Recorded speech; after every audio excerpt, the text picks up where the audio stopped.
Hello, everyone. Welcome again to another Teacher Joseph podcast. This week, in our weekly lesson, the subject is education. Now, yesterday I was bringing you the story about Ofsted. That's our government's Department of Education.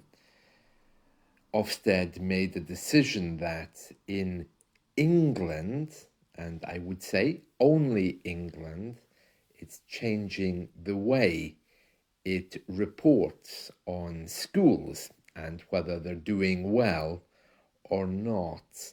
So we have another story about that today.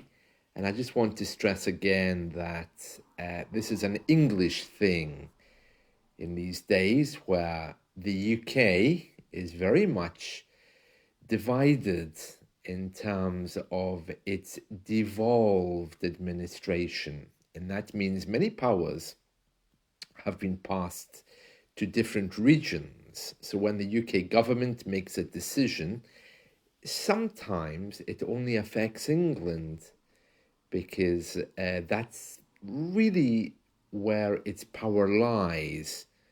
The UK government is responsible for defence around the UK, a few other things as well, but it has given the power for the Department of Health, Department of Education, and other places to the devolved governments. That means the four nations. As you know, Scotland has its own parliament, Wales has its own parliament, so does Northern Ireland, and England is looked after by the central government. So it becomes very confusing when there's a news report that says government decides to do something. You have to take into account whether the newspaper is English, whether it specifically says that England only is affected, and also how the other nations are responding to that. And that's very hard now, especially with national TV channels like the BBC and also with newspapers like The Guardian, who are very quick to say the government's doing this without pointing out that it's not actually the whole government of the whole government covering all of the UK. It might simply be a central government decision which affects only England. So we're going to be reading a little bit more about that now. And basically the story we have here is it says Ofsted, that's the Department of Education, Ofsted changes to put the focus on pupils' behaviour and attendance. And today they are quite clear that it's only schools in England. So let's begin reading through this story. This is from The Guardian from today. Schools in England will be judged on how well they deal with post-COVID behaviour, absenteeism, and special educational needs as part of a far-reaching reform of Ofsted aimed at better supporting the most vulnerable children and easing the pressure on head teachers. After the government's announcement that Ofsted's single-word overall judgments are to be scrapped with immediate effect, the Chief Inspector of Schools in England, Sir Martin Oliver, insisted that the new inspections would be based on this reporting card would continue to hold schools accountable. So as I said yesterday, they basically have cards where they said good, very good, or bad. And the new system is actually based on that, but there's going to be more information. And this guy is saying that this system will continue to hold schools accountable. they asked him what could be included in the new style reporting, which is still called the report card. And he says behavior and attendance separately stand out. So it's like a card, but instead of saying good, very good, or bad, it's going to be much deeper. So behavior, attendance. It says here, we know attendance is a national issue. Yeah, apparently after COVID, many kids just didn't go back. I don't really understand that, to be honest. When I was at school, you were just sent. You didn't have much of a choice. And it says here, there'll be a new Ofsted Academy to spread professionalism, courtesy, empathy, and respect across Ofsted's organisation. Well, that's really good for Ofsted, but does that really help kids, I wonder? Um, yeah, at the core of the framework will be a commitment to increase scrutiny of how well schools are meeting the needs. Yeah, when you scrutinize something, you look at it in a very deep way. Well, that sounds like it's going to put more pressure on Ofsted. And it also sounds like it's going to be more pressure all round. It sounds more like something you would expect to hear in the prison service, maybe. It says here, this is the beginning of a new chapter for Ofsted as we reset our priorities, refine our practices, and rebuild our relationships.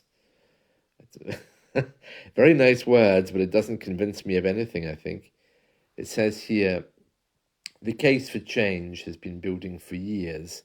We recognize the growing challenges facing education and social care. Yeah, then it has two separate articles, one from the teacher of a school, and it says there's pressure to perform. These new report cards will give parents more information and choice. Parents saying, yeah, this is actually a really good idea. And a former head teacher and Ofsted inspector saying, this is an excellent move. So it looks like at least those people are in agreement, but sounds a bit dodgy, doesn't it? Okay, and another story in the news today, still related to education, is about gypsies. Now, many of you come from countries where you have some presence of gypsies. I know in Spain they exist there, known as the Gitanos, some kind of Roma gypsy group. Across Central Europe, there's also gypsies from various different parts of society. And indeed, here in the UK, we also have gypsies, but our gypsies are two types. We have Roma gypsies, Romani gypsies, as everyone else has, but we also have Irish gypsies who are cousins of the Roma gypsies, and they also travel around the UK in little caravans and, well, generally aren't liked or accepted by the general population, which is very sad. But of course, well, you know what it's like. There's all kinds of social problems. Nobody wants gypsies next door. Our gypsies don't travel around in cars. They have caravans, some of them very nice caravans, and if they suddenly appear in your garden or on the road outside, it causes great alarm. So basically, one of our holiday parks, we have this kind of idea for kids where you can go to a holiday park, everything is free, free food, free drink. You can have the kids looked after. In the past, they were called holiday camps, places for the whole family to go, lots of things for the kids, lots of entertainment for adults. One of them, which is called Pontins, they didn't allow gypsies. And of course, that's completely against the law here, as it should be. So we're going to read through that story. How is this related to education? well, it's rather poor education on the point of Pontins to try to ban gypsies. I mean, you can't just ban part of society because stereotypically it may or may not have a bad reputation. And the second reason it's related to education, of course, is because gypsies generally homeschool their children unless they stop off in a village for many months and send the kids to school there. So we have a homeschooling thing here. Anyone can register to have their kids as homeschooling. We didn't even need to have registration for that until recently, but now the government insists that I think you have to tell somebody that you're homeschooling your kid. So we're going to read through this story. Very sad about gypsies, very sad, really. Regardless of what we think about them legally, they have the same rights as everybody else, and that's very important. So let's read through this story. So Pontins, that's the people who own the park, Pontins has issued an apology to gypsy and traveller communities after an investigation by the equality watchdog. So we have Ofsted, which is the education watchdog, Ofgem, the energy watchdog, and there's one here, the Equality Watchdog, which is the Equality and Human Rights Commission, EHRC. Pontins has issued an apology to gypsy and traveller communities after investigation by the Equality Watchdog uncovered discriminatory practices by the holiday park operator. The Equality and Human Rights Commission served Pontins with an unlawful act notice in February after an investigation found practices aimed at barring Irish travellers from its holiday parks between 2013 and 2018. In response to the investigation, Pontins has apologised to the gypsy and traveller communities and described its practices as clearly wrong. A spokesperson for Pontins said yesterday, on behalf of the owners, directors, senior managers, and all of us here at Pontins, we would like to reiterate our apologies regarding the serious issues raised by the EHRC in their report. In particular, we want to apologise directly to the traveller and gypsy community. The refusal to allow guests to stay at our park because we suspected they were travellers was clearly wrong. And it actually says here, because we suspected they were Irish travellers. So it wasn't just gypsies, it was very, very specifically Irish gypsies. It says here, the spokesperson added, we deeply regret any distress caused, particularly to members of the traveller and gypsy communities who have been directly affected. The Commission also found Pontins introduced rules requiring guests to appear on the electoral register. Yeah, that's our voting register. And you can only be on there if you have a permanent address, of course, which, again, Irish gypsies wouldn't have because they travel around a lot. And this was a disguised form of discrimination. Yeah, well, some people choose not to be on the electoral register. For example, I know I'm on the voting bit of it, but I'm not on the bit of it that's available to the public.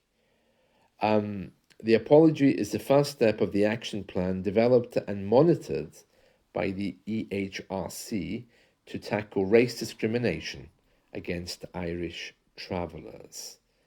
An investigation started in 2022 after Pontins failed to comply with a legally binding agreement to tackle discrimination. So that's quite a big deal. Yeah, really bad, that. And regardless of what you think of gypsies, they have a right to go on holiday, just like anybody else. Oh, speaking of education, here's another headline. Euthanasia should be allowed all over the world, says film director Pedro Almodovar. don't know if you've watched any of his movies, but he's one crazy man. His movies are funny, but he is someone who picks up on huge stereotypes and then makes movies out of them in a really bizarre, crazy way. He always focuses in on really Spanish cultural things that he exaggerates to the point that they look grotesque. So that's very, very interesting as well. And that's it from me. Nice story there about our gypsy travelers facing discrimination. Yeah, whenever there's gypsies in towns, we always are told just by communities, keep your doors locked, there's gypsies around. It's hysteria. I'm sure they're very nice people if you get to know them. Having said that, I don't know. I don't know any personally. So there we are. Right. See you again soon. Bye.